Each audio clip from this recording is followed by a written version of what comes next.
बिस्मिल्लाहिर्रहमानिर्रहीम। सामन नाज़रीन, अस्सलामु अलैकुम वरहमतुल्लाहि वबरकातुहू। हस्बे वादा कल तो शब कदर की शब थी, इसलिए नुस्खा पेश न कर सका। वो नुस्खा आपकी समारत की नज़र कर रहा हूँ। गले की सोजश, फेफड़ों की सोजश और फेफड़ों में रतूबत और बलगम का जमा होना, उसका आसान तर नुस्खा पेश करने की जसारत कर रहा हूँ।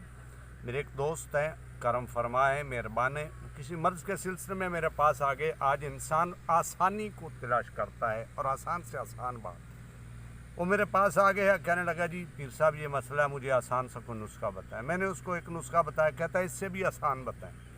मैंने कहा इससे भी आसान बता दिया। फिर उससे भी आसान नुस्खा बताया, तो वो कहने लगा भाई इससे भी आसान नुस्खा बताएं। मैंने कहा इससे आसान नुस्खा भी है। कहता वो क्या? मैंने कहा भाई जी आप कोई दवाई भी इस्तेमाल ना करें, ये सबसे आसान नुस्खा है। तो बात थी वो कर दी, लेकिन जो आपको नुस्खा बता रहा हूँ बिल्कुल आसान से आसान पर है। वो नुस्खा क्या है? आप पंसार की दुकान पे जाएं, 10 ग्राम सुहागा हासिल करें। सुहागा लेकर उसको तवे पर रखें, ठीकरी पर रखें, आग में उसको बरियां करें, यानी आग में जलाएं। जब वो खुश्क हो जाएगा उसको लेकर पीस लें। 50 ग्राम सुहागा पीसने के बाद सुरमे की तरह पीसें, बारीक पीसें। जब बारीक पीसा जाए तो 100 ग्राम देसी शहद हासिल करें। 100 ग्राम देसी शहद में इसको अच्छी तरह मिक्स करें। मिक्स करने के बाद आप इसको डब्बी में महफूज करके रख लें। ये आपकी दवाई तैयार हो चुकी है। इसको इस्तेमाल कैसे करना है?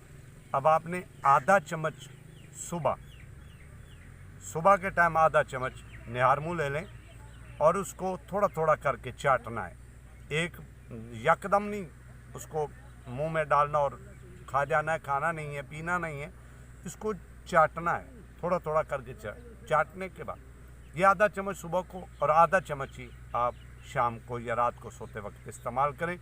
चंद दिन के इस्तेमाल से इंशाअल्लाह गले की सोजिश ख़त्म होगी और फेफड़ों की सोजिश ख़त्म होगी, बलगम और रतूबत को खारिज करेगा। इंशाअल्लाह अल्लाह के फजल से आप सेहतमंद होंगे। कल इससे भी आसान तर एक वीडियो आपकी समात व बसारत की नज़र करेंगे।